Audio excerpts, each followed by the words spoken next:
23-year-old Keisha Williams walked out of her prenatal appointment and vanished from the hospital parking lot in broad daylight.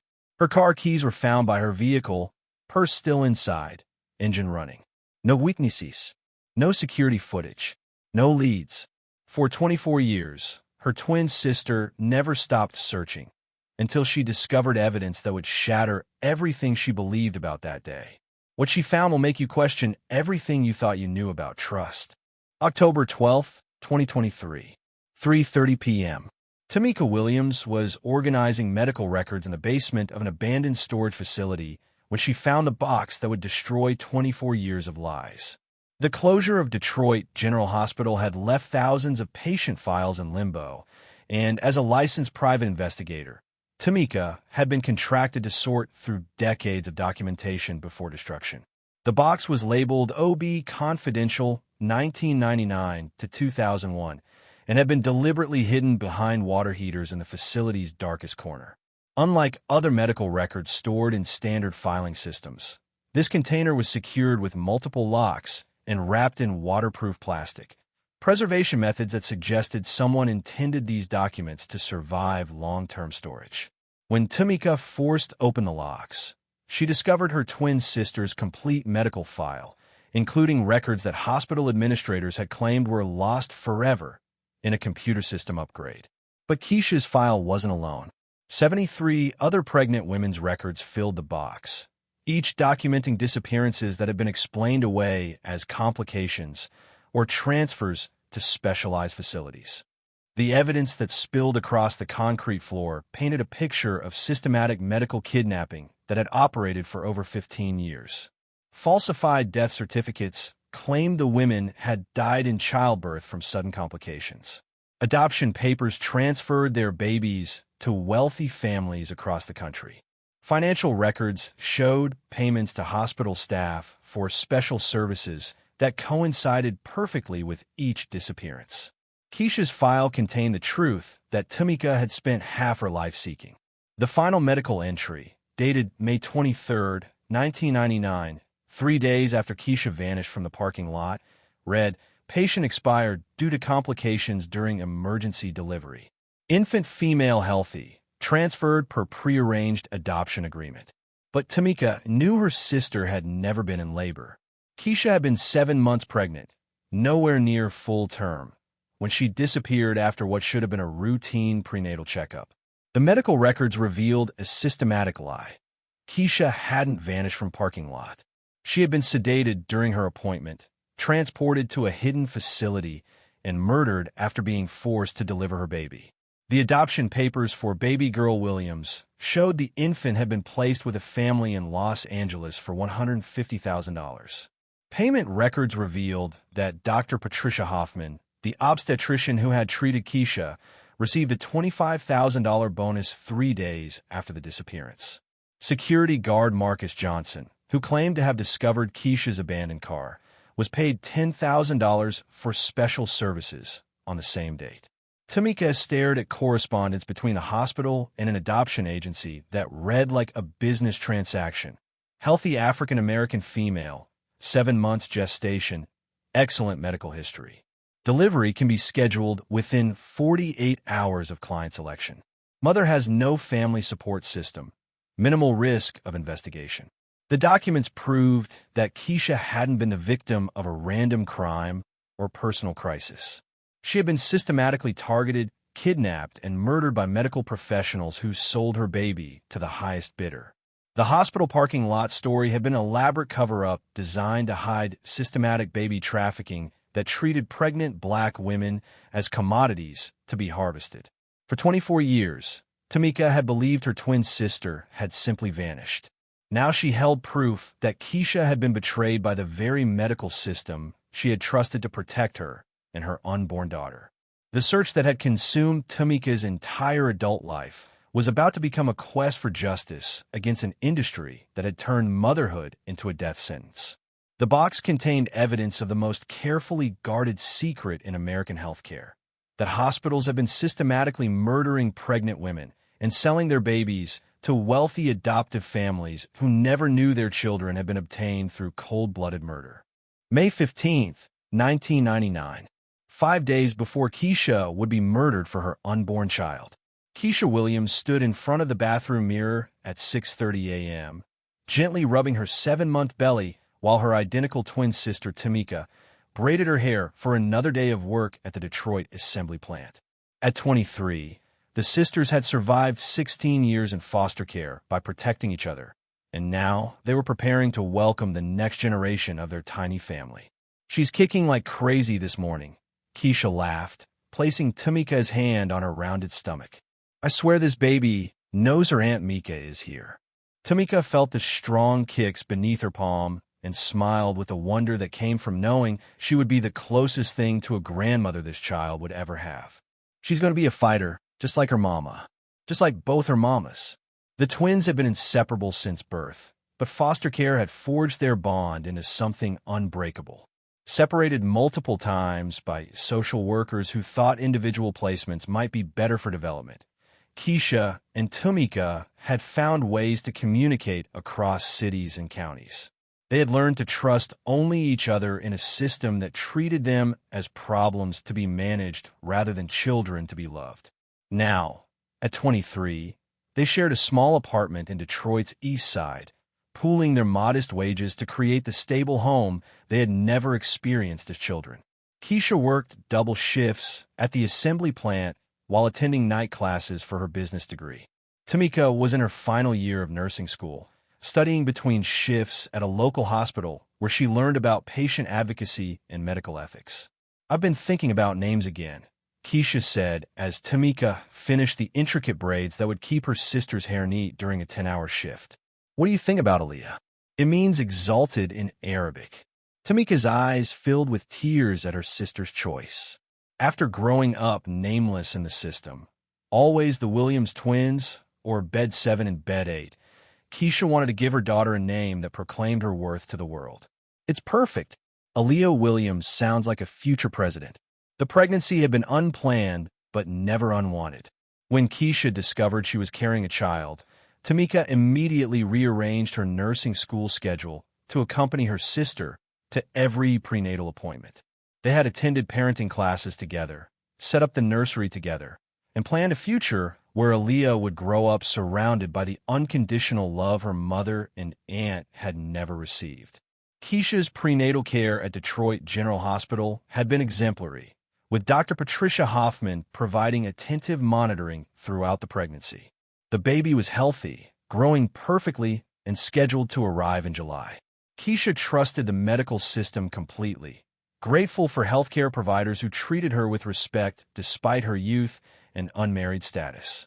"Promise me something," Keisha said as they prepared to leave for work. "If anything ever happens to me, you'll make sure Aaliyah knows how much I loved her, how much I wanted to be her mother." Tamika laughed off her sister's sudden seriousness. "Nothing's going to happen to you, Keisha. We've survived everything together, and we're going to raise this baby together. She's going to have 2 mothers who will never let anyone hurt her." The sisters embraced in their doorway, a ritual they had maintained since childhood to ensure they would always find their way back to each other. Keisha's belly pressed between them, and Aaliyah kicked as if she could sense the love surrounding her before birth. Neither sister knew that Dr. Patricia Hoffman had already selected Keisha as a target for systematic medical kidnapping. The respectful treatment and excellent prenatal care had been deliberate grooming, designed to build trust before betrayal. The healthy pregnancy that filled them with joy had made Keisha valuable to an adoption network that paid premium prices for babies from young, healthy mothers.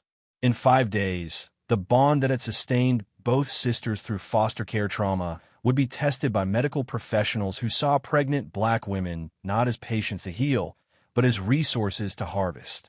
The trust that Keisha placed in her healthcare providers would become the weapon used to destroy everything she and Tamika had built together. But on May 15, 1999, the Williams twins still believed they lived in a world where medical professionals protected vulnerable patients rather than murdered them for profit.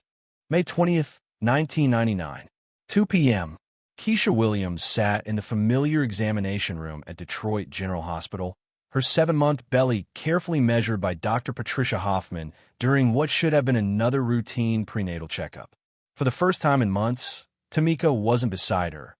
A nursing school exam had prevented her from attending, leaving Keisha alone with medical professionals she trusted completely. "Everything looks perfect, Keisha," Dr. Hoffman said with a warm smile that had made her such a beloved obstetrician. "Baby Aaliyah is growing beautifully. I'd like to give you some vitamins today that will help with your energy levels during these final weeks." Keisha gladly accepted the injection, grateful for medical care that went beyond basic requirements. Dr. Hoffman had always treated her with respect, despite her youth and unmarried status, taking time to explain procedures and answer questions with genuine patience. The vitamin shot was just another example of the excellent care that made Detroit General feel like a safe place for vulnerable patients. Within minutes, Keisha felt drowsy in a way that seemed unusual for mid-afternoon. "I'm feeling really tired suddenly," she told Nurse Janet Rodriguez, who was updating her medical chart with practiced efficiency. "That's completely normal," Rodriguez assured her. "The vitamins can make some patients sleepy while their bodies adjust. Why don't you rest here for a few minutes while I finish your paperwork?" As consciousness slipped away, Keisha's last clear thought was gratitude for healthcare providers who cared enough to let her rest. She had no idea that the vitamin injection contained a powerful sedative, or that Dr. Hoffman was already preparing falsified medical records that would explain her disappearance as a transfer to specialized care facility. By 3:15 p.m., Keisha was unconscious and being wheeled through service corridors toward a loading dock where Marcus Johnson, the security guard who had always greeted her warmly, waited with a medical transport van. Johnson's friendly demeanor had been part of an elaborate performance designed to build trust before betrayal. The transportation to a hidden medical facility took 20 minutes. Keisha awakened strapped to a delivery table, facing Dr. Hoffman and 2 nurses she didn't recognize. The room looked like a surgical suite, but something felt wrong. There were no emergency monitors, no neonatal equipment, no preparations for normal childbirth. "Where am I?" Keisha asked, her voice slurred from residual sedation. "This isn't Detroit, General. I want to call my sister." Dr. Hoffman's warm bedside manner had vanished, replaced by the cold efficiency of someone treating a patient as commodity rather than person. "You're exactly where you need to be, Keisha. We're going to deliver your baby today, and then your part in this process will be complete." The forced labor lasted 6 hours. Keisha begged for pain medication, for contact with Tamika, for any explanation of why she was being held against her will in an unmarked medical facility. Her pleas were ignored by professionals who had transformed from caregivers into kidnappers, treating her suffering as inconvenience rather than medical emergency. Baby Aaliyah was born healthy at 9:43 p.m. on May 20th, 1999. Keisha held her daughter for exactly 3 minutes, long enough to whisper, "I love you," and "Your Aunt Mika will find you," before the infant was taken away by staff members who handled her like valuable merchandise being prepared for shipment. "She's beautiful," Keisha sobbed, reaching desperately for the baby who was already being carried from the room. "Please don't take her from me. I'm her mother. I can take care of her." Dr. Hoffman prepared a syringe containing a lethal dose of potassium chloride, designed to simulate cardiac arrest that would be attributed to postpartum complications in falsified medical records. "You were never going to be her mother, Keisha. Your baby has a family waiting for her. People who can provide opportunities you never could." The execution took place at 10:15 p.m., 32 minutes after Keisha had given birth to the daughter she would never see again. Her final words were a whispered prayer that Tamika would somehow find Aaliyah and tell her about the mother who had loved her completely during their brief time together. Meanwhile, Marcus Johnson was carefully arranging Keisha's personal effects around her abandoned car in Detroit General's parking lot. Her keys were scattered on the asphalt, her purse placed inside the running vehicle, creating the scene of a mysterious disappearance that would baffle investigators for 24 years. By midnight, Keisha Williams was officially missing, her body disposed of in a crematorium that asked no questions about young women who died in private medical facilities. Her daughter was already being transported to adoptive parents in Los Angeles who had paid $150,000 for a healthy infant they believed had been legally relinquished by a willing birth mother. The medical kidnapping and murder had been executed with surgical precision, leaving no evidence except falsified records that would remain hidden for decades in a locked box marked OB Confidential. May 20th, 1999, 6 p.m. Tamika Williams arrived at Detroit General Hospital's parking lot to find her twin sister's car running with the driver's door ajar, keys scattered on the asphalt like evidence of a struggle that never happened. After finishing her nursing school exam, she had driven straight to pick up Keisha from her prenatal appointment, but instead of finding her sister, she discovered a crime scene that made no sense. "Ma'am, we're treating this as a missing person case," Detective James Morrison explained with the practiced indifference of someone who had seen too many cases involving young black women. "Your sister probably got overwhelmed by the pregnancy and decided to take some time to think things through. These situations usually resolve themselves within a few days." Tamika knew better. She and Keisha had never spent a night apart without contact since aging out of foster care. Her sister would never abandon her car and purse, especially not 7 months pregnant and excited about becoming a mother. But challenging police assumptions about black women in 1999 Detroit was like arguing with institutional prejudice itself. "Detective, my sister was in that hospital for a routine prenatal checkup," Tamika insisted, her nursing school training helping her articulate medical details. "She's 7 months pregnant, healthy, and planning to name her daughter Aaliyah. She would never just disappear without calling me." Morrison's response revealed the systemic racism that would plague the investigation from the beginning. "Look, Miss Williams, pregnancy can be stressful for young women in difficult circumstances. Maybe your sister realized she wasn't ready for motherhood and decided to handle things privately." Hospital administrators were equally unhelpful when Tamika demanded to speak with Dr. Hoffman about Keisha's appointment. Security guards blocked her access to the obstetrics floor, claiming that patient privacy laws prevented any discussion of medical visits. When she identified herself as Keisha's emergency contact and identical twin, staff members became evasive and uncooperative. "I'm sorry, but we have no record of your sister having an appointment today," receptionist Carol Manning claimed, despite Tamika having personally scheduled the visit and driven Keisha to previous appointments. Perhaps she went to a different medical facility. The lies were so obvious that Tamika felt like she was challenging a coordinated conspiracy. Dr. Hoffman suddenly became unavailable for comment. Nurse Rodriguez had no memory of treating any pregnant patient named Keisha Williams. Security guard Marcus Johnson claimed he never saw anything unusual in the parking lot despite supposedly discovering the abandoned vehicle. Tamika's attempts to access security camera footage met similar obstruction. Hospital administrators claimed that surveillance equipment had malfunctioned during the exact hours when Keisha would have left the building. The timing was too convenient to be coincidental, but police accepted the explanation without question. "These old hospital systems are always having technical problems," Detective Morrison dismissed when Tamika pointed out the suspicious timing. "Without video evidence or witnesses, we have to assume your sister left voluntarily." The media response was equally disappointing. Local newspapers refused to cover the disappearance of a pregnant black woman, suggesting the story lacked broad community interest. Television stations ignored Tamika's request for coverage, implying that missing persons cases involving young mothers were too common to warrant attention.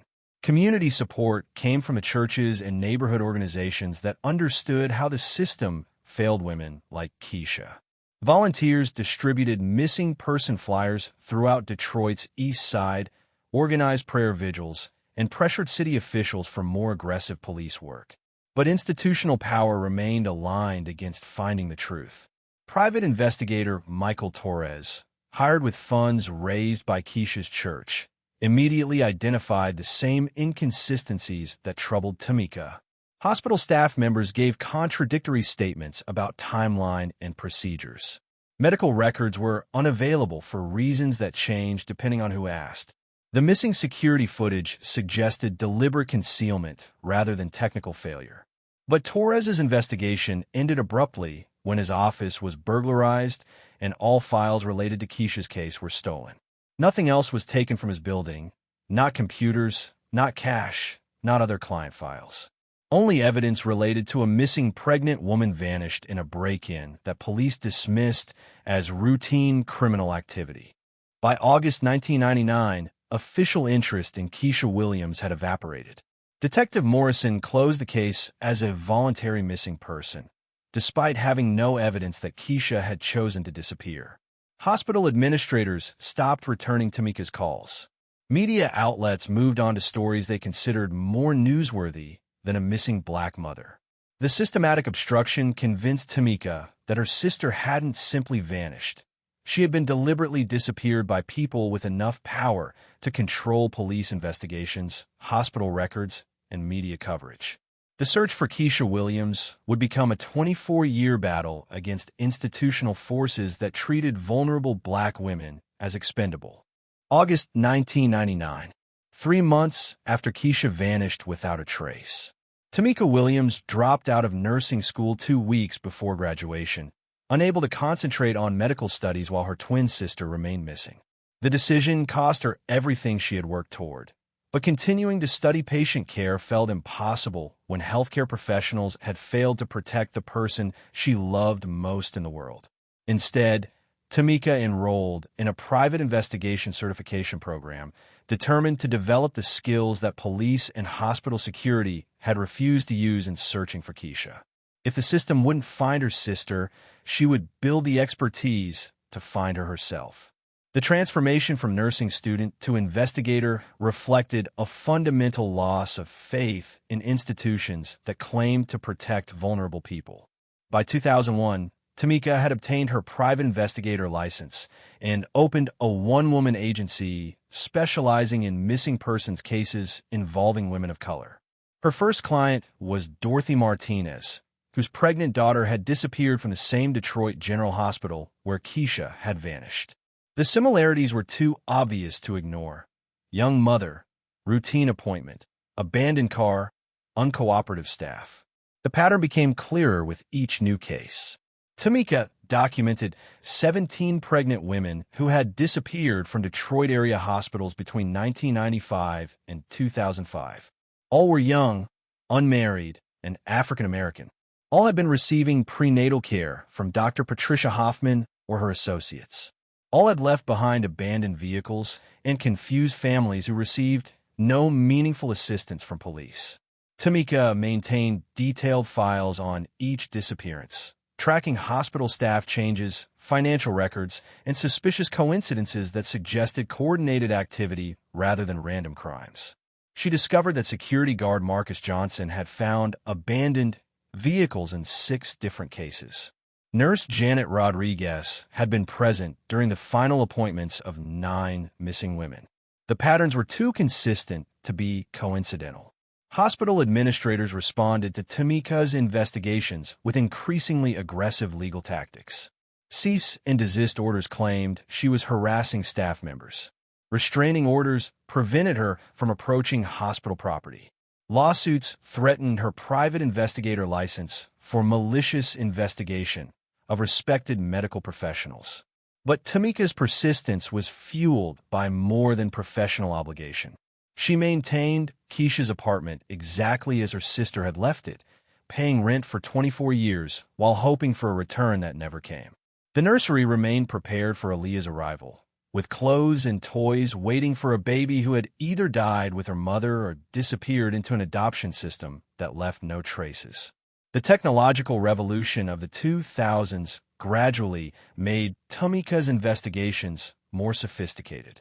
Digital databases allowed her to track financial records across state lines.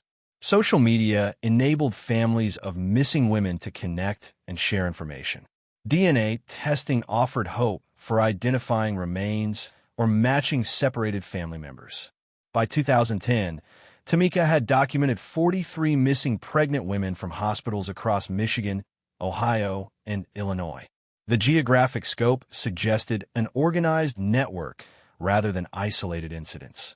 Financial analysis revealed suspicious patterns in hospital donations, staff bonuses, and luxury purchases that coincided with disappearance dates. The breakthrough came in 2020 when COVID-19 forced hospital consolidations and record transfers. Detroit General Hospital's financial problems led to closure in 2022, requiring massive document relocations that created opportunities for accessing previously sealed files. Tamika positioned herself as a professional organizer for medical records, gaining legitimate access to archives that had been protected for decades. The personal toll of the 24-year search was devastating. Tamika never married, never had children, never pursued the nursing career that had once excited her. Her entire adult life revolved around finding her missing twin and the dozens of other women who had vanished from hospitals under suspicious circumstances. But Tamika's sacrifice had preserved evidence that would have been forgotten without her persistence. Her detailed documentation, professional investigation skills, and network of affected families created the foundation for exposing systematic medical kidnapping that had operated with impunity for over a decade. In October 2023, when Tamika found the hidden box marked OB Confidential, she possessed the expertise and context to understand immediately what the documents revealed. 24 years of searching had prepared her for the moment when she would finally learn the truth about what happened to Keisha Williams and her unborn daughter on May 20th, 1999. October 12th, 2023, 3:30 p.m. Tamika Williams had been sorting through abandoned medical records for 6 hours when she discovered the waterproof container hidden behind industrial water heaters in the basement storage facility. As a licensed private investigator contracted to organize Detroit General Hospital's archives before destruction, she had legitimate access to thousands of patient files. But this box was different. The container was secured with multiple locks and wrapped in heavy plastic, suggesting someone had intended these documents to survive long-term storage. Unlike standard medical files stored in cardboard boxes throughout the facility, this evidence had been deliberately preserved and concealed where casual searchers would never find it. When Tamika forced open the locks, her hands trembled as she recognized her sister's name on the first file folder: Keisha Williams, Confidential Extraction. The medical records she had been denied access to for 24 years were exactly where they had always been, hidden in plain sight within the hospital's own storage system. But Keisha's file wasn't alone. 73 other folders filled the container, each documenting pregnant women who had disappeared from area hospitals between 1995 and 2010. The systematic organization suggested professional record-keeping rather than random crime, with detailed documentation of what the files labeled medical acquisitions. Each folder contained identical components: falsified death certificates claiming the women had died from pregnancy complications, adoption papers transferring their babies to wealthy families nationwide, and payment record showing staff compensation for special services. The evidence revealed a coordinated network that had operated across multiple hospitals with systematic precision. Keisha's file contained the truth that had eluded every investigation. The final medical entry, dated May 23, 1999, documented patients sedated during routine appointment, transported to secure facility, delivery successfully completed. Infant female transferred per adoption agreement. Maternal complications resulted in necessary termination. The clinical language couldn't disguise the horror of what had happened. Keisha had been kidnapped during her prenatal appointment, forced to deliver her baby at a hidden medical facility, and murdered immediately afterward to eliminate any witness to the systematic baby trafficking operation. Financial records revealed the economic motivation behind the systematic murder. Adoption agencies paid hospitals $50,000 per healthy infant, with additional bonuses for babies from young, healthy mothers. Dr. Patricia Hoffman received $25,000 for each successful acquisition. Security guard Marcus Johnson earned $10,000 for transportation and evidence disposal. The operation generated over $3.7 million in profits during its 15-year existence. The correspondence between hospital staff and adoption agencies read like business transactions rather than medical communications. One memo from Dr. Hoffman stated, African-American female, 23 years old, excellent health history, 7 months gestation. Twin sister poses minimal investigation risk due to foster care background and limited social connections. Tamika stared at the document that had reduced her sister's life to a commodity assessment. The medical professionals she had trusted had evaluated Keisha's vulnerability, calculated the likelihood of effective investigation, and determined that her murder posed acceptable risk for the profit it would generate. The adoption papers for baby girl Williams showed that Aaliyah had been placed with the Morrison family in Los Angeles for $150,000. The adoptive parents had no knowledge they were purchasing a child whose mother had been murdered specifically to facilitate the illegal adoption. But the most devastating discovery was evidence that the conspiracy had been much larger than Tamika had imagined. The files documented similar operations at hospitals in Chicago, Cleveland, and Atlanta, with over 200 pregnant women murdered for their babies across a multi-state network coordinated by federal adoption agencies. Tamika realized she was holding evidence of systematic genocide disguised as medical care, a coordinated program that had targeted vulnerable Black women for kidnapping, forced childbirth, and murder while generating millions in profits for healthcare professionals and adoption agencies. The search that had consumed her entire adult life had finally revealed the truth. Keisha Williams and dozens of other women had been systematically murdered by the very medical system they had trusted to protect them during pregnancy. The hidden files proved that systematic baby trafficking had operated with institutional protection for over a decade. November 3, 2023. FBI Field Office, Detroit, Michigan. The federal investigation launched within hours of Tamika Williams presenting the hidden medical files to authorities. Special Agent Sarah Martinez had prosecuted healthcare fraud for 12 years. But the evidence of systematic medical murder targeting pregnant Black women represented the largest conspiracy against vulnerable patients in American history. Operation Baby Harvest, as federal prosecutors named the case, had operated across 6 states with coordination between hospitals, adoption agencies, and federal officials who had deliberately ignored obvious patterns of missing women. The documentary evidence proved that 247 pregnant women had been murdered for their babies between 1995 and 2010, generating over $30 million in illegal profits. Dr. Patricia Hoffman, now 58 and serving as regional medical director, was arrested at her suburban mansion while hosting a charity fundraiser for maternal health initiatives. The irony wasn't lost on investigators who found adoption agency payment records hidden in her home office safe.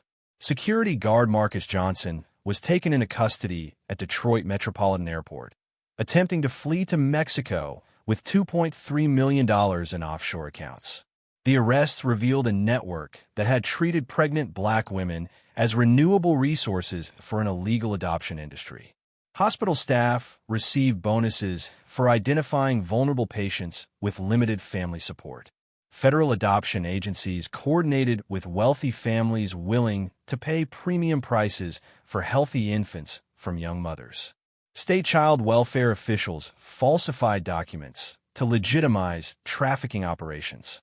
Congressional hearings exposed federal complicity in the systematic targeting of minority women. Department of Health and Human Services officials admitted they had received reports about suspicious maternal death rates, but classified investigations as low priority due to the victims' demographics.